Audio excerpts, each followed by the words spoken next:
Welcome to a horrifying story, a dark corner, hidden behind the most ordinary facade.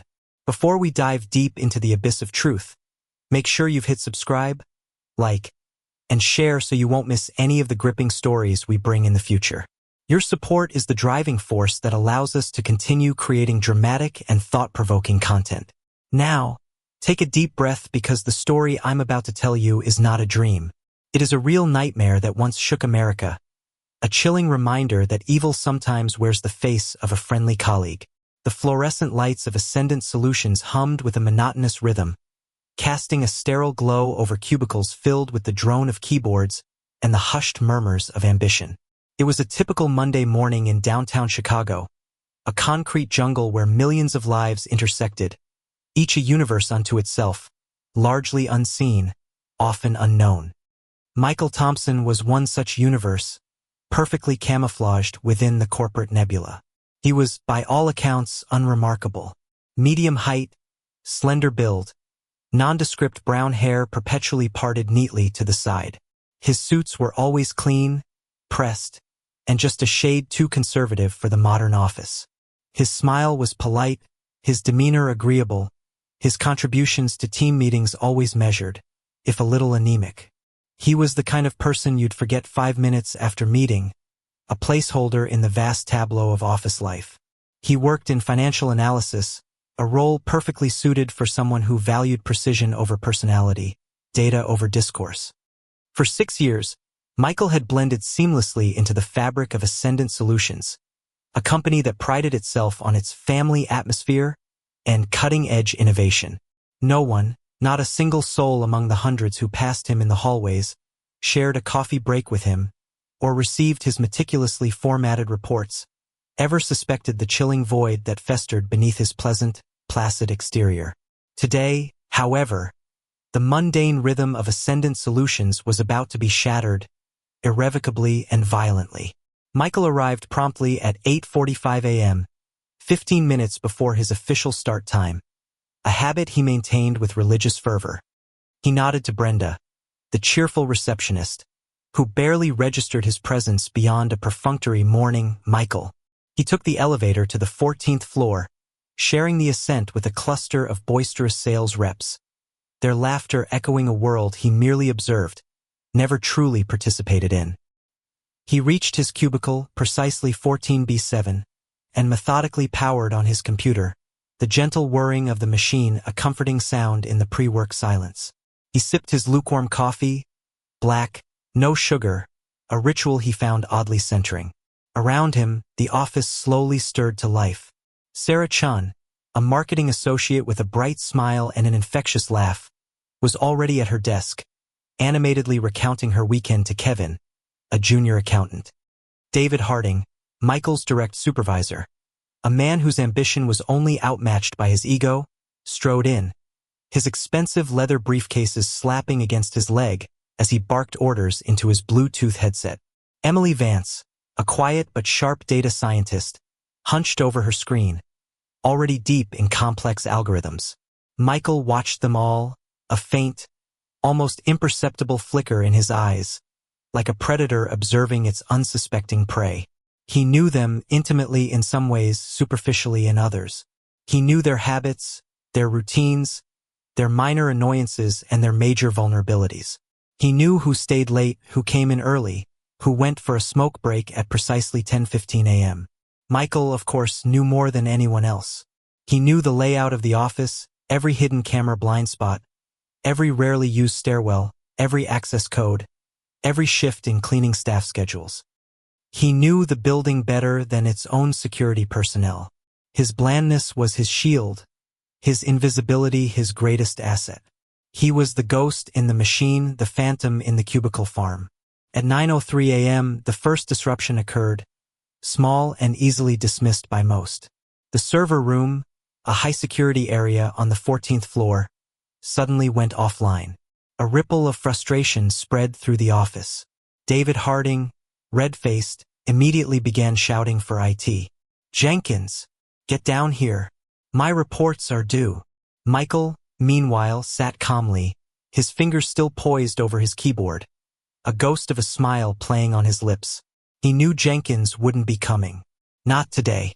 It was 9:45 a.m. when the scream started. A piercing, guttural shriek that ripped through the office's carefully constructed calm, followed by a series of frantic, terrified gasps. The sound came from the server room. Everyone froze, their faces turning from annoyance to fear. David Harding, momentarily forgetting his reports, was the first to react, his bluster replaced by a pale, stunned expression. What in God's name?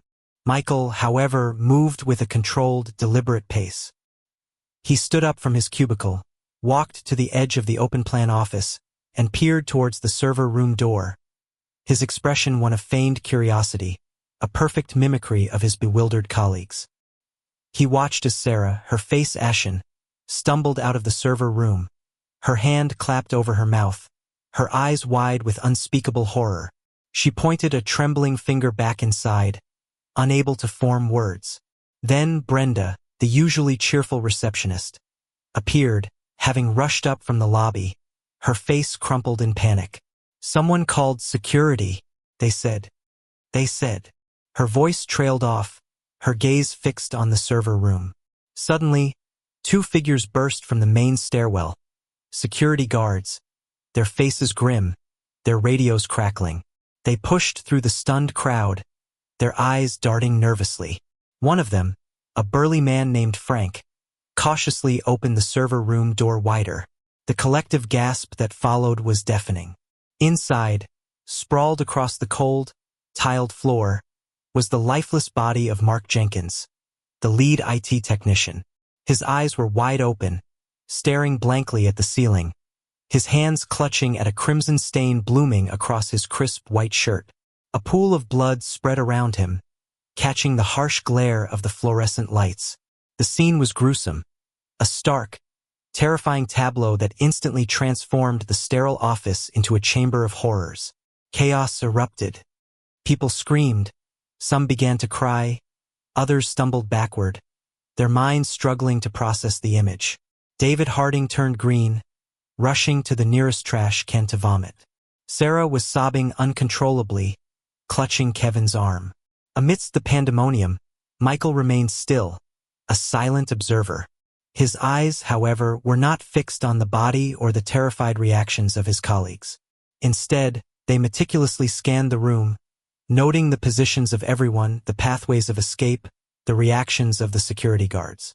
His mind, cold and calculating, was already analyzing, assessing, ensuring his meticulously crafted plan remained perfectly intact.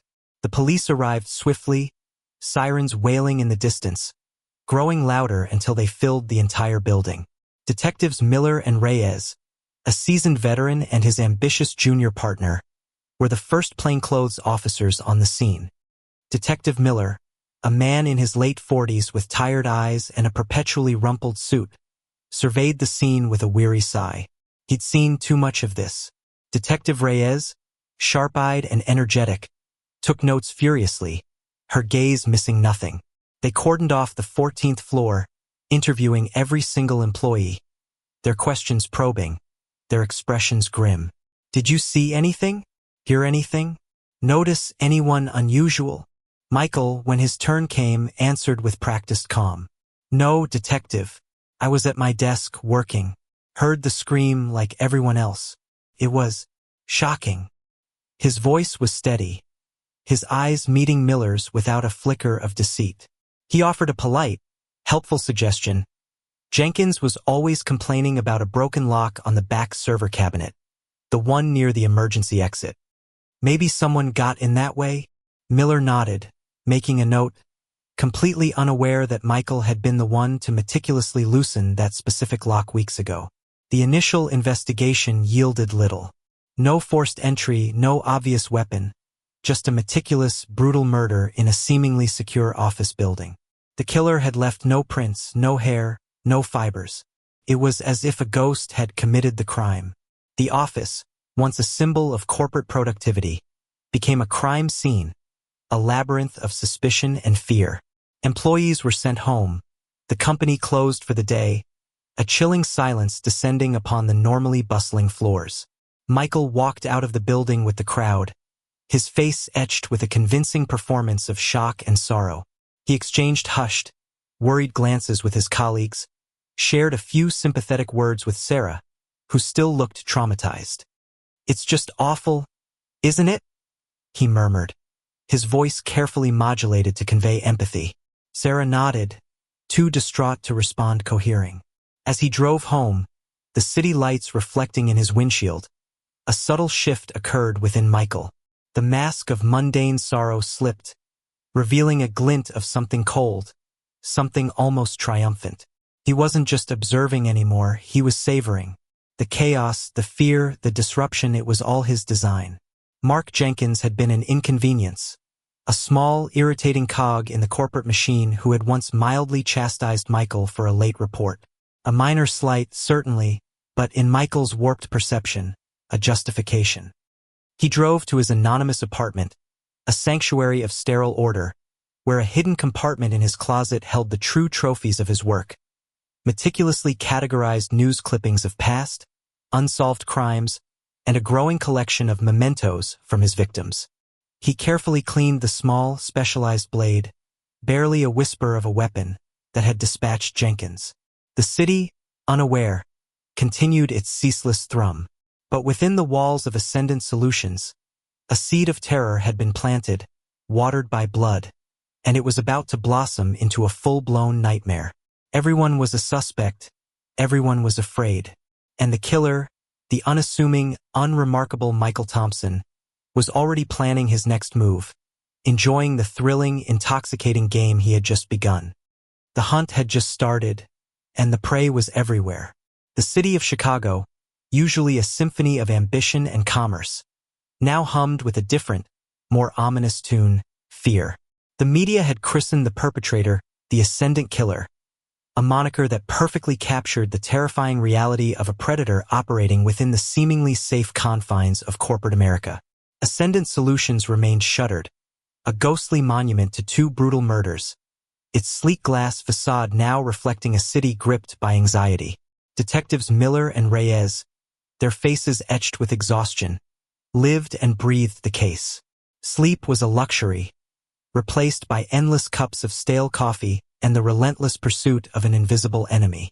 The pressure from their superiors, from the mayor's office, from the public, was immense.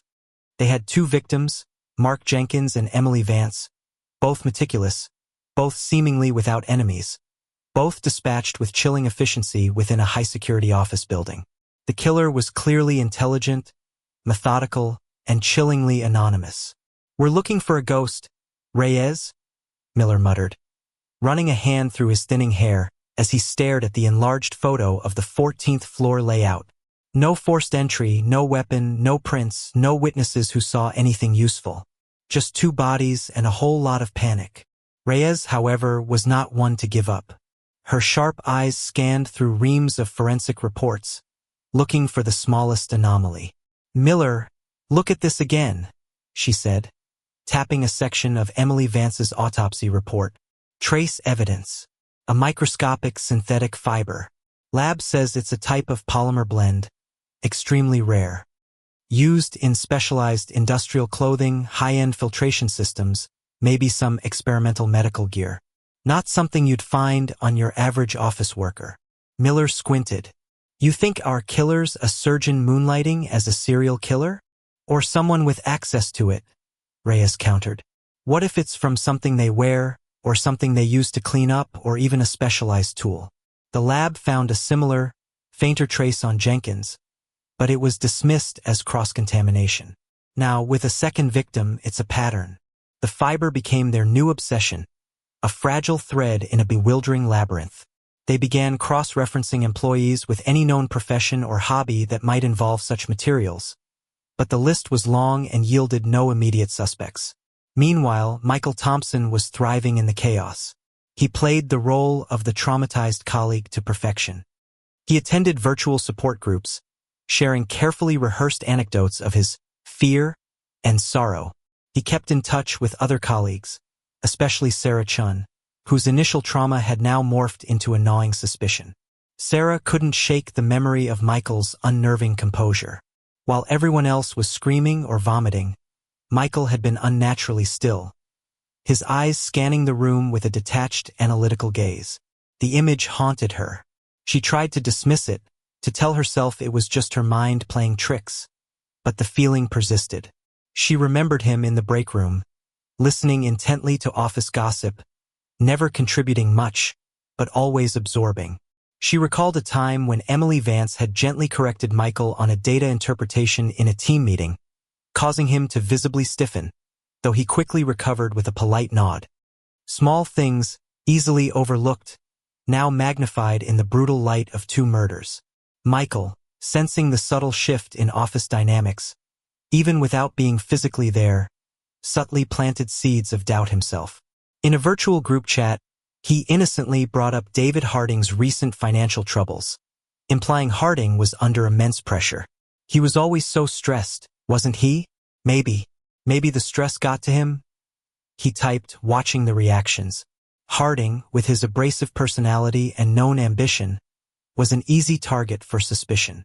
Michael understood human nature. When fear runs rampant, people look for easy answers, for someone to blame. One evening, Sarah, unable to sleep, found herself scrolling through old photos of company events. She paused on a group photo taken at last year's Christmas party. There was Michael, standing a little apart, a faint, almost invisible smudge on his left sleeve. She zoomed in, her heart pounding. It was too blurry to be sure, but it looked like a thin, almost luminous thread. Could it be the fiber Reyes had mentioned in a news report about the lack of clues?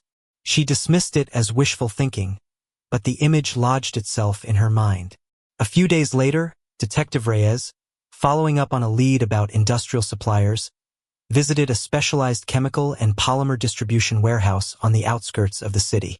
As she questioned the manager, a familiar figure in a nondescript sedan pulled out of the parking lot. Michael Thompson. He was carrying a small, unmarked box. Reyes's mind instantly connected the dots. Michael Thompson, an employee of Ascendant Solutions at a specialized chemical warehouse, the same day she's investigating rare synthetic fibers and industrial compounds. It was tenuous, but enough to flag him. Michael, unknowingly, had just placed himself firmly on their radar. He enjoyed the thrill of the chase, the subtle dance. He had been purchasing a specific cleaning agent, one that broke down biological residue at a molecular level, leaving no trace. He had planned to use it for his next endeavor, to further refine his art. His mind, however, was already moving to his next masterpiece. David Harding. David had recently taken credit for a complex analysis Michael had meticulously prepared, publicly praising himself and subtly demeaning Michael's contribution. It was a petty slight to any other person, but to Michael, it was a profound insult, a public emasculation that demanded retribution. He fantasized about the look on Harding's arrogant face as his life drained away. Michael had been tracking Harding's movements, learning about his weekly squash game at a secluded club on Wednesday nights, his habit of staying late to network at a bar nearby, and his predictable route home through a quiet, poorly lit park. Michael loved the precision, the ritual of the hunt. This time, the location would be outside the office, adding to the fear that no one was safe, anywhere. On a cold Wednesday night, 2 weeks after Emily Vance's murder, the news broke. David Harding, senior financial director at Ascendant Solutions, found dead in Lincoln Park, a single, precise stab wound to the heart. No witnesses, no struggle, no weapon. The city exploded. 3 victims, all from the same company. The Ascendant killer was not just targeting the office. He was hunting its employees wherever they went. The terror was palpable, suffocating. Ascendant Solutions announced its permanent closure, the brand name forever tainted. Miller and Reyes were devastated, but also galvanized. This was no random killer. This was a targeted executioner. It has to be someone who knows them all, their routines, their lives, Miller said, slamming his fist on the desk. Someone who can blend in, disappear. Someone who knows Ascendant. Reyes pulled up Michael Thompson's employee file, cross-referencing it with the chemical warehouse visit, the faint fiber, and his calm demeanor. He was at Ascendant for 6 years, Miller. Unremarkable, quiet, but always there. He fits the profile of the Invisible Man. She paused, then added, "And there's this. Sarah Chen called us earlier. She's got a fuzzy picture from an old Christmas party. She says she thinks she saw a similar fiber on Michael's sleeve. The pieces, small and seemingly insignificant, were beginning to form a chilling mosaic. The net was tightening, but Michael, in his sterile apartment, was oblivious to the gravity of the shift. He was meticulously cleaning his tools, savoring the rush, the feeling of absolute power. 3 down. He was a master, an artist of death, and the world was finally paying attention. The cold steel of suspicion finally clicked into place. Miller and Reyes had their man. Michael Thompson, the seemingly unremarkable financial analyst, the quiet ghost in the cubicle farm, was now the prime suspect in the murders that had paralyzed Chicago. The rare synthetic fiber, the visit to the chemical warehouse, Sarah Chen's desperate and fragmented observations, and Michael's unnerving composure all pointed to him. "We need to bring him in," Miller declared, his voice grim. "But we have to be careful. This guy is smart, methodical. He knows how to cover his tracks." Reyes, however, had a different idea. Bringing him in just gives him a chance to deny everything. He'll lawyer up, play the victim. We need to catch him in the act, or get enough irrefutable evidence to nail him to the wall. He's a planner, Miller. He'll have an escape route, a contingency. Their plan was meticulous. They put Michael under intense surveillance, a round-the-clock watch on his apartment, his car, his every movement. What they observed was unsettling. Michael continued his mundane routine grocery shopping, quiet walks in the park, occasional visits to a library. He displayed no signs of panic, no overt fear, just the same placid, almost vacant expression. It was the calmness of a predator confident in its dominion. Sarah Chen, still reeling from the shock of Harding's murder, was a crucial asset. She bravely agreed to cooperate, providing insights into Michael's subtle behaviors, his quirks, the specific routes he took around the now-abandoned Ascendant Solutions building during his lunch breaks, the times he'd used the lesser-known stairwells. Her fear had transmuted into a fierce desire for justice. "He's watching us, I know it," she whispered to Reyes. "He likes to watch." Michael, however, was far from oblivious. He began to notice the subtle patterns. The same dark sedan parked down the street, the fleeting glimpse of a familiar face in the coffee shop, the way certain people seemed to shift their gaze when he entered a room. He felt a thrill, an intoxicating surge of adrenaline. They were finally seeing him, not as Michael Thompson, the forgotten analyst, but as the Ascendant killer. This was his true recognition. He began to play with them. Anonymous, taunting emails were sent to the Chicago PD, riddled with cryptic clues that led to dead ends or offered false hope. "The game is not over, detectives," one read. "The harvest continues." He felt a profound sense of power, manipulating the city's finest. One evening, Michael received a call.